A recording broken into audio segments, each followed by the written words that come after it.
and I think to myself, what a wonderful world.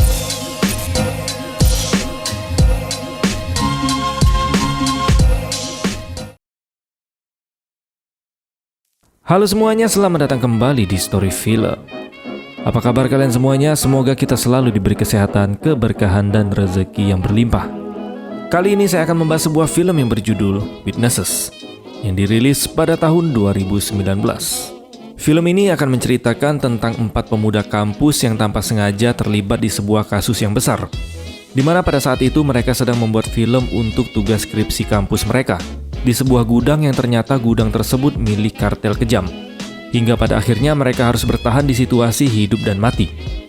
Oke lah, daripada makin penasaran, mending kita langsung aja masuk ke alur filmnya. Enjoy the video.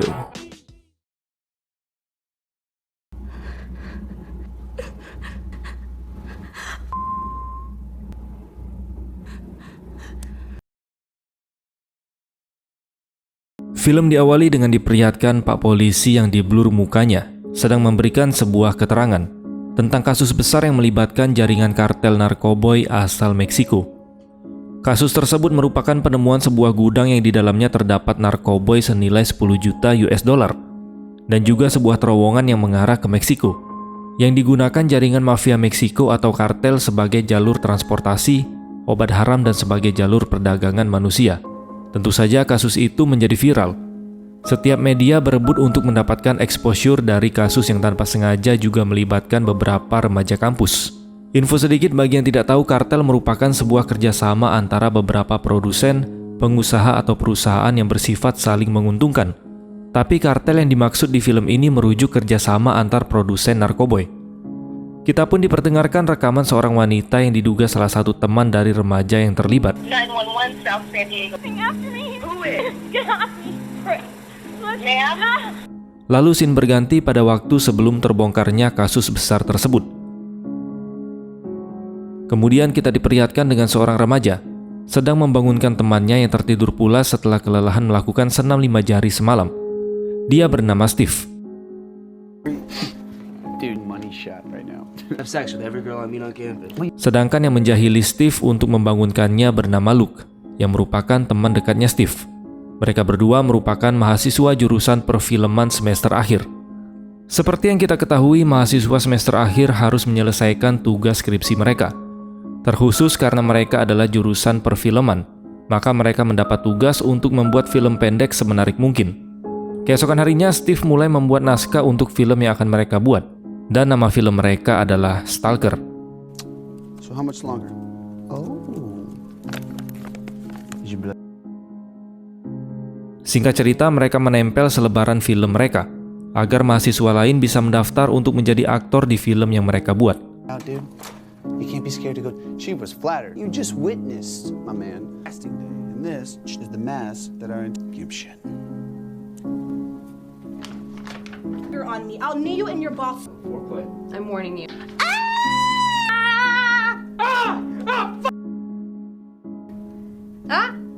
Setelah melakukan casting ke beberapa mahasiswi wanita, serta satu mahasiswa laki-laki yang bernama Quinn, Steve dan Luke memilih Natalie sebagai aktris wanita dan Quinn sebagai aktor laki-lakinya. Perlu diketahui, Steve sebenarnya naksir sama Natalie, namun dia tidak memiliki kepercayaan diri untuk mendekatinya. Kembali ke cerita, mereka memberikan skrip atau naskah kepada Quinn dan Natalie agar mereka bisa menghafal naskah tersebut. Berawal dengan ungkapan terima kasih Steve kepada Natalie dan Quinn yang telah bersedia menjadi bagian dari proyek yang sedang mereka kerjakan. Lalu kemudian melakukan briefing kepada Natalie dan Quinn agar besok pagi bisa datang ke lokasi untuk melakukan syuting film pendek mereka. Mulai dari lapangan latihan kampus, kafetaria, halte kampus, dan terakhir hari Sabtu mereka akan melakukan syuting adegan final. Lalu setelah itu Steve memberikan mereka skrip atau naskah yang telah dibuat untuk Quinn dan Natalie hafalkan. Kemudian dia memberitahukan jam dan lokasi tempat mereka bertemu untuk melakukan syuting besok. Shooting to perfection. I mean, fucking girl. Namun keesokan harinya Luke dibuat kesal sebab Natalie belum datang di jam yang mereka janjikan. Dan untuk menghabiskan waktu, Luke pun melakukan sedikit wawancara. Meskipun wawancara yang dia lakukan malah tambah membuatnya emosi. karena ternyata Quinn menjadi bagian dari filmnya hanya untuk melihat tubuh seksi Natalie dari dekat. Like, hey, are you auditioning? And then you guys get Answer the goddamn question. Answer the goddamn question, Quinn. Ketika Natalie datang, mereka menyempatkan diri untuk sarapan dulu. I'm sorry. Make up for the lost time, which is fucking up our shooting schedule. This wonderful taco. Do you see this bullshit? No, I'm vegetarian. Sebelum menuju ke lokasi syuting untuk adegan final, Punch yourself there, cowboy. Yeah, to go up a place that has a health department. Oh, man. namun ketika sampai di lokasi syuting yang bertempat di sebuah gudang, Steve protes kepada Luke karena dia heran kenapa lokasi syuting mereka tidak berada di gudang yang disediakan oleh kampus. Luke pun dengan santai menjawab bahwa film yang menarik harus dibuat di tempat yang menarik juga. Itulah mengapa dia membawa mereka ke sana. Luke juga menambahkan jika gudang yang akan mereka jadikan lokasi syuting adegan final merupakan gudang daging yang berada di wilayah kerja ibunya, yang merupakan agen real estate. Jadi tentunya dia menjamin tidak akan ada masalah nantinya. Mendengar itu, Steve pun mulai tenang, dan akhirnya setuju untuk melakukan syuting film mereka di dalam gudang tersebut. Awalnya ada yang aneh karena kunci yang dibawa Luke tidak bisa membuka pintu gudang.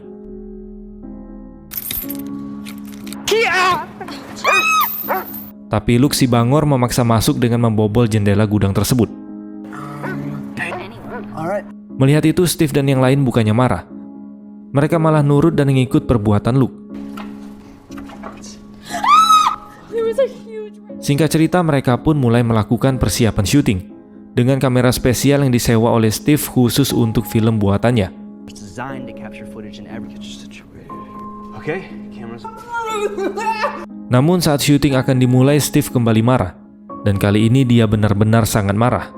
Karena mereka bukan memasuki gudang daging dari wilayah real estate ibunya Luke, melainkan gudang baja milik orang Meksiko, yang otomatis mereka sekarang telah melanggar hukum. Mengetahui itu, Luke seolah tidak peduli. Bahkan dia malah mengejek Steve sebab menurutnya Steve terlalu pengecut untuk melakukan hal apapun. Tidak lama kemudian terdengar suara jeritan dari ruang lain di gudang tersebut. Steve dan Luke pun langsung mengecek ke sumber suara. Dan betapa terkejutnya mereka saat melihat ada seorang pria yang sedang disekap di sana. Pria yang bernama Rick ini tidak ingin mereka menolongnya, melainkan dia meminta Steve dan yang lain segera pergi dari sana dan menemui agen FBI untuk segera meminta bantuan sebelum orang yang menangkapnya kembali ke sana. Tapi Steve dan yang lainnya tetap berusaha menolong Rick. Rick pun berkata dia tidak bisa pergi dari sana karena orang yang menangkapnya menyandra anak dan istrinya.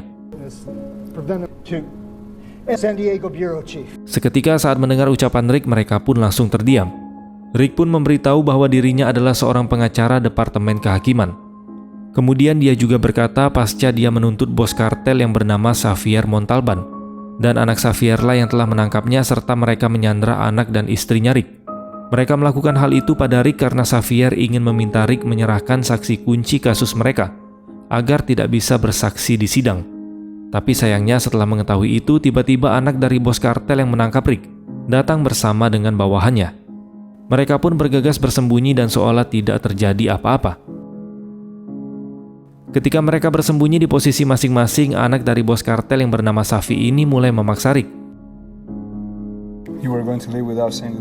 untuk memberitahukan di mana lokasi saksi tersebut berada. This is my family. We were speaking about our loved one. Look, they're safe. Safi pun berkata jika keselamatan keluarga Rick itu tergantung bagaimana Rick menjawab pertanyaannya. Mendengar itu, Rick pun berkata dia tidak tahu di mana saksi tersebut berada karena dia beralasan tidak diberikan akses untuk menemui para saksi. Tapi tentu saja Safi tidak percaya, sebab tidak mungkin Rick yang seorang penuntut utama dari kasus ayahnya tidak diberikan akses bertemu dengan saksi kunci. Safi kemudian memberikan syarat kepada Rick. Jika Rick mau berjanji akan membebaskan ayahnya dari penjara, maka dia juga akan membebaskan keluarganya. Namun jika dia tidak bisa memenuhi syarat yang dia berikan, maka Safi berjanji akan mengirim 20 orang bawahannya untuk memperkaos istrinya Rick dan akan menghabisi putrinya dengan cara yang paling kejam. Your father's life is in your hands, so what we did to you before it. Rick yang tidak mempunyai pilihan lain hanya bisa terdiam sembari sesekali memohon agar mereka melepaskan anak dan istrinya. Their hair dyed in red with their blood. If you don't tell me where he is, Emma. Di mana hal itu makin membuat Safi jadi kesal. dan dia pun langsung menyuruh bawahannya yang bernama El Vertigo untuk menghajarnya. Kemudian dia kembali melontarkan pertanyaan yang sama, dan Rick pun juga memberikan jawaban yang sama, yaitu tidak tahu. Kemudian Rick juga menambahkan alasan kenapa dia tidak mengetahui lokasi dari si saksi. Hal itu dikarenakan saksi sedang disembunyikan oleh US Marshal atau Lembaga Perlindungan Saksi di Amerika. Safi yang tetap tidak percaya dengan perkataan Rick pun seketika langsung menghabisinya.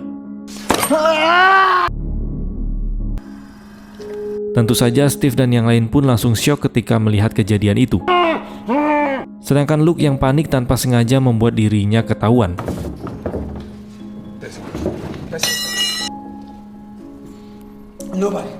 Awalnya Luke berbohong dengan mengaku dia hanya seorang diri. Lalu sembari memohon untuk tidak dihabisi, Luke juga berjanji bahwa dia akan merahasiakan apa yang tadi dia lihat. Namun sialnya Quinn juga ikut tertangkap oleh El Vertigo, yang otomatis membuat kebohongannya terbongkar. Where are you and what are you doing here? Doing here? Karena merasa telah terpojok, Luke pun nekat untuk berusaha melawan dengan mencocol tubuh Safi. Tapi tiba-tiba, sedangkan Quinn yang kabur ke arah lain berusaha bersembunyi dari El Vertigo.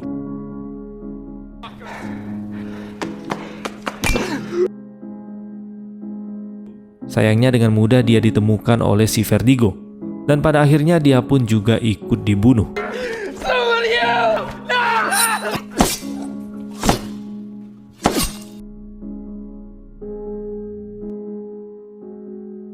Di sisi lain, pada saat Natalie sedang berusaha mencari tempat yang aman,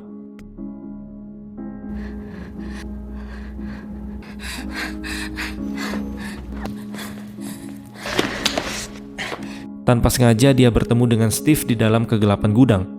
Steve yang tidak mengetahui bahwa Luke dan Quinn telah tewas. Dia pun sempat terkejut ketika Natalie memberitahukan hal tersebut. Namun belum sempat menghela nafas, tiba-tiba lampu di sana menyala. Dan mereka pun langsung bergegas bersembunyi karena El Vertigo sedang mencari keberadaan mereka.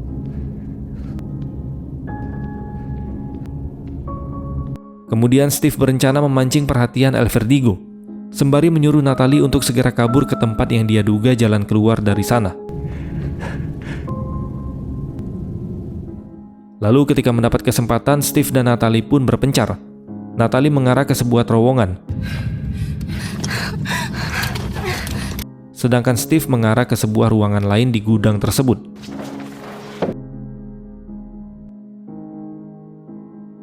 Kembali ke Natalie di saat dia sedang menelusuri terowongan. Tanpa diduga dia bertemu dengan seorang wanita yang terkurung di dalam sebuah sel buatan. Wanita itu pun memohon dan meminta tolong kepada Natalie. Dan ternyata wanita itu merupakan korban yang akan dijual untuk dijadikan budak seks oleh kartel narkoboy. Oh, this is so sweet. Please, before they come back. Out of here first. Dan sementara itu ternyata ruangan yang dimasuki oleh Steve merupakan tempat produksi barang haram. Cocaine down here. And what they shot. Di sini sebenarnya Natalie ingin langsung membebaskan wanita itu. Namun sayang dia tidak bisa melakukannya karena keterbatasan alat, dan juga sesaat kemudian lampu di terowongan itu menyala. Yang membuat dia harus segera pergi dari sana. Kemudian saat Natalie sedang bersembunyi di sebuah toilet,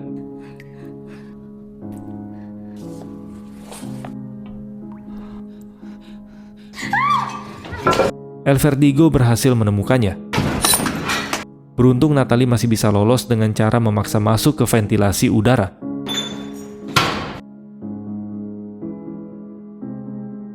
Tapi El Vertigo tidak diam saja. Dia langsung bergegas mencegat arah ventilasi tempat Natalie berada. Dan ternyata ruangan yang mengarah ke ventilasi tersebut merupakan ruangan yang sama tempat di mana Steve berada. Melihat El Vertigo yang sedang berusaha menyerang Natalie, Steve pun langsung memberanikan diri untuk melawannya. Lalu tepat ketika El Vertigo membalas serangan, Steve langsung menangkis serangannya dengan barang haram di tempat itu. Kita kembali ke Natalie. Setelah berhasil keluar dari ventilasi, dia sampai di sebuah ruangan yang terdapat jasad dan juga 2 kepala tergeletak di lantai. Kemudian Natalie langsung menelpon pihak kepolisian untuk meminta pertolongan. Bersamaan dengan itu kita pun akhirnya mengetahui, ternyata wanita yang menelpon di awal film tadi adalah Natalie. Akan tetapi di saat dia sedang berbicara di dalam telepon, El Vertigo pun menemukan Natalie. Dengan sekuat tenaga dia berusaha melawan. Tidak lama kemudian di saat El Vertigo sedang cosplay menghujam Natalie dengan sakne, Steve pun langsung memukulnya dari belakang. Namun seperti biasa bukan psikopat namanya kalau langsung tumbang. Di saat mereka berdua merasa telah mengalahkannya, El Vertigo pun bangkit dan langsung menyerang mereka berdua. Beruntung Natalie langsung mencekik leher psikopat itu dengan tali pinggang yang sebelumnya digunakan untuk mengikatnya. Dia pun memastikan El Vertigo benar-benar tewas dengan cara menembaknya. Setelah menyimpan pistol tersebut, mereka pun keluar dari gudang dan langsung menuju ke mobil. Sesampainya di mobil, Steve mencoba menenangkan Natalie yang masih terlihat syok pasca apa yang telah dia alami. Lalu tanpa diduga sebuah kecupan pun mendarat ke pipi Steve. Tapi sayangnya hal itu tidak berlanjut ke sesi peradu mekanikan.